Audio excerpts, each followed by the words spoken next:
माँ की तबीयत खराब होने की सूचना मिलते ही अविनाश माँ को देखने गांव के लिए निकल पड़ता है। साथ में उसका 12 साल का बेटा सुमित भी उसके साथ जाता है। अविनाश घर पहुंचता है और माँ के हालचाल पूछता है। पिता कहते हैं हल्का दिल का दौरा पड़ा था, दवा से अब ठीक है। अविनाश, माँ अपना ख्याल रखा करो, ज़्यादा तेल की चीज़ें ना खाया करो। अविनाश की माँ जब सुमित को देखती है तो कहती है मेरा पोता कितना बड़ा हो गया है। उसे अपने पास बुलाती है, प्यार दुलार करती है और 10 रुपये निकाल कर देती है। जा अपनी पसंद की चॉकलेट खा ले। सुमित दौड़ के पास के ही दुकान पर चॉकलेट लेने चला जाता है।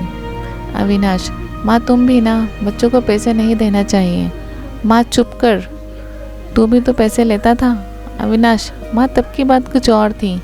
माँ तू ना दिया कर पैसे, मैं तो दूंगी। पोता कभी कभार तो आता है दादी के पास। सुमित चॉकलेट ले आता है और दादी के पास बैठकर खाने लगता है।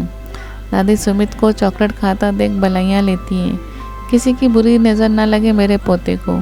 दूसरे दिन सुमित गांव के बच्चों के साथ खेलने निकल जाता है। वह पास के ही खेत के क्रिकेट खेलते हैं। खेलते खेलते गेंद एक कुएं के पास चली जाती है। सुमित उसे लेने चला जाता है। सुमित गेंद उठाता है और देखता है पास ही एक कुआं है। सुमित उस कुएं के पास जाता है। सुमित को कुएं के पास जाता देख साथ खेल रहे लड़के उसे कुएं के पास जाने के लिए मना करते हैं। फिर भी सुमित कुएं के पास जाता है और उस कुएं में झांकने लगता है। कुआं बहुत गहरा है, उसमें पानी नज़र नहीं आ रहा है। उसमें सिर्फ कूड़ा कचरा है जिसमें से बहुत बदबू आ रही है। साथ खेल रहे लड़के चिल्लाते हैं। सुमित कुएं में देखना के बाद साथ खेल रहे लड़कों के पास आता है। लड़के कहते हैं तुम्हें अपनी जान की परवाह नहीं है क्या? सुमित, क्यों, तुम ऐसा क्यों कह रहे हो? एक लड़का कहता है जो भी उस कुएं में के पास जाता है और उसमें झांकता है वह मर जाता है। तुमने भी उस कुएं में झांका है, तुम भी मर जाओगे। सुमित उनकी बातों से डर जाता है। सुमित घर आता है। वह दादी से पूछता है दादी गांव के पास जो कुआं है उसमें देखने से क्या मर जाते हैं? दादी, तूने तो नहीं देखा ना उस कुएं में। सुमित डर के मारे मना कर देता है। फिर दादी कहती है सुना तो ऐसा ही है, जो भी बच्चा उस कुएं में देखता है वह मर जाता है। सुमित को मानो करंट सा लग जाता है। अगले दिन अविनाश माँ से कहता है माँ अब तुम ठीक हो चुकी हो, आज रात की गाड़ी से मैं घर चला जाऊंगा। तुम्हारी पोती और बहू घर पर अकेले हैं। माँ कहती है ठीक है बेटा, मेरी तबीयत अब ठीक है। अविनाश और सुमित घर आ जाते हैं, लेकिन सुमित को तो जैसे सांप सूंघ गया है। मरने के डर से सुमित का खाना पीना कम हो जाता है। वह कमज़ोर होने लगता है। उसे इस बात का डर सताने लगा कि पता नहीं कब मर जाएगा। सुमित के माँ पापा सुमित को कमज़ोर होता देख उसे डॉक्टर के पास ले जाते हैं। डॉक्टर कहते हैं सुमित को कोई बीमारी नहीं है, आप बस इसके खाने पीने का ध्यान रखें।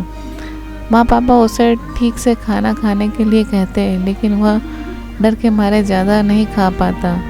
सुमित की माँ कहती है जब से गांव से आया है ठीक से खा नहीं रहा है, मेरे बेटे को नज़र लग गई है। माँ सुमित को एक साधु के बाबा के पास ले जाती है। साधु बाबा उसकी नज़र उतारते हैं। बाबा जब सुमित की आंखों में देखते हैं तो उनको लगता है सुमित किसी बात से डरा हुआ है। बाबा सुमित की माँ को बाहर जाने के लिए कहते हैं और सुमित से पूछते हैं बेटा तुम किसी बात से डरे रहे हो, बताओ, मैं किसी को नहीं बताऊंगा। सुमित डरते हुए बाबा को गांव के कुएं की सारी बात बता देता है। बाबा पूरी बात सुनते हैं और सोचते हैं यदि मैं कहूँगा ऐसा कुछ नहीं है तो इसे यकीन नहीं होगा। बाबा कुछ देर सोचने के बाद सुमित की माँ से कहते हैं तुम सुमित को कल फिर ले आना। माँ, जी बाबा जी। दूसरे दिन माँ सुमित को बाबा के पास ले जाती है। बाबा माँ को बाहर बैठने के लिए कहते हैं। बाबा सुमित से कहते हैं मैंने कल उस कुएं से बात करी थी, वह तुम्हें नहीं छोड़ेगा, वह तुम्हें मार देगा। सुमित डर से कांपने लगता है। वह कहता है बाबा आप मुझे बचा लो, मैं मरना नहीं चाहता। बाबा कहते हैं कुएं ने कहा है कि अगर सुमित हर सोमवार को महादेव भगवान को जल चढ़ाएगा तो वह उसे माफ़ कर देगा। सुमित बाबा की बात सुनते ही हाँ कर देता है कि वह हर सोमवार महादेव भगवान को जल चढ़ाएगा। सुमित अब हर सोमवार महादेव भगवान को जल चढ़ाता है। जैसे जैसे वह जल चढ़ाता है वो सोचता है कुएं ने उसे माफ़ कर दिया है। अब सुमित का डर खत्म हो गया और वह ठीक से खाने पीने लगा। सुमित पूरी तरह ठीक हो गया। एक गलत नेगेटिव सोच से सुमित मौत की कगार पर आ जाता है और दूसरी सकारात्मक सोच से सुमित फिर जी उठता है। कोई गलत बात बार बार सोचने पर सच लगने लगती है और वह हमारे दिलो दिमाग पर गलत असर करती है। इससे जब भी सोचे सकारात्मक सोचें।